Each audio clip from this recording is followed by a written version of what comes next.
So vaccinations have been normalised from birth, and quite often parents don't know what their children are being injected with. For instance, they wouldn't know that their first vaccination will be hepatitis B, or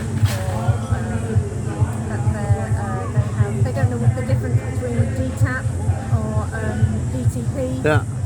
Why DTP was taken off the market and why we now have DTaP. So there's a whole, when people talk about the vaccine schedule, it's very generic. Is the other boosters using a salient solution? Because I had understood that had been removed. Have you heard anything about that at all?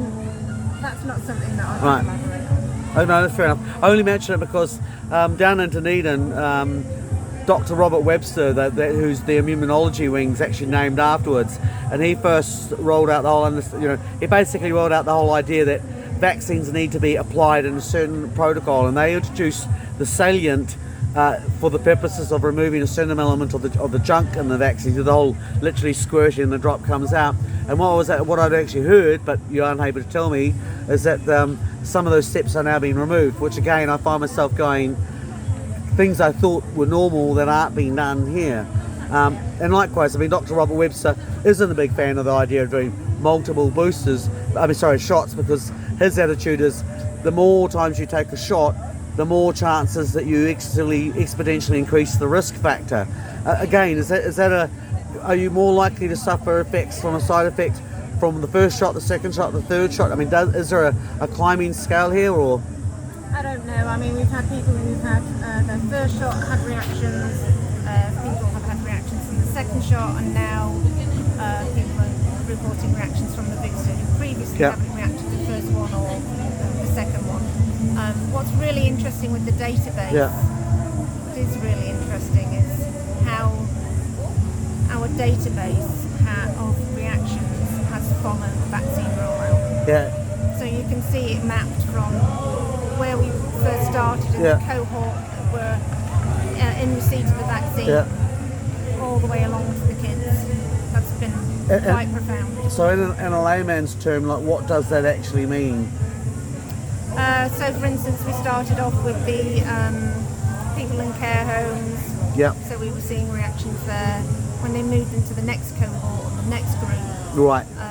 So it followed them along. So even though we have quite often some of the things that we're talking about are causative nature, the fact that they keep showing up when they're at that point. Correct. And what about things like, at a certain point, you have a large amount of people that are vaccinated. So of course you are going to see initially adverse effects in those vaccinated populations. But are we also finding that as the second doses occur, that again you're getting that causative follow-on? So it's not just the numbers, but it's each time we get a new shot that these effects are following up after those waves of the shot. Is that what we're dealing with? It certainly looks that way. Is there anything that you would like to tell New Zealand, or anything you want to share with the people out there?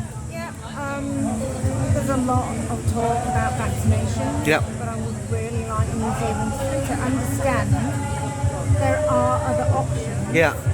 There are other treatments that are not getting reported that you can use for COVID.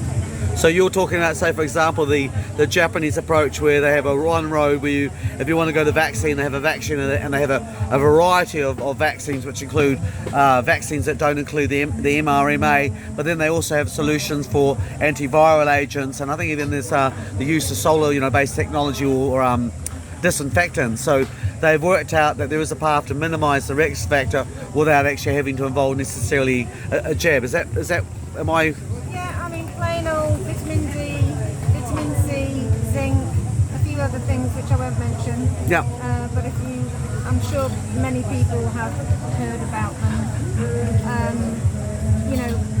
Age-old medicines that have now been politicised, which is very bizarre to me. Yeah.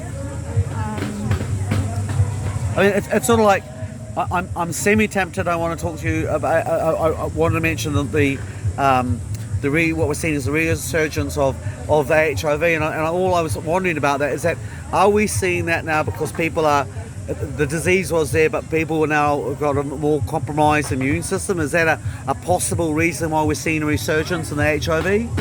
I have not been involved in that Yeah, it's not your area, so you're gonna stick to what you actually know, which is what we love to hear.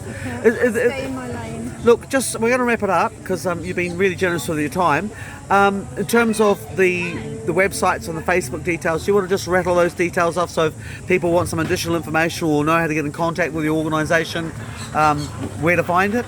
Yeah, so it's all on the bottom of the storyboards. So you can see we've got our Facebook group, but people are finding it quite difficult to find us because Facebook is Blowjum with the algorithms, yeah. Yeah, and then we're on Telegram and MeWe. Yeah. And we, fingers crossed, because there are a lot of busy people working Yeah. our asses off in the background, we should have a website coming. Fantastic.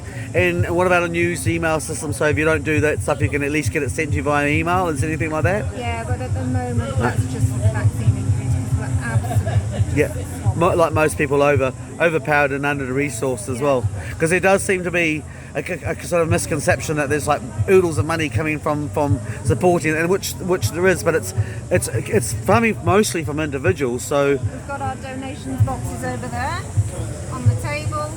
right there, can people make an online donation as well? Not at the moment, I don't think. Oh, that's awesome. Thank you very much, Lisa.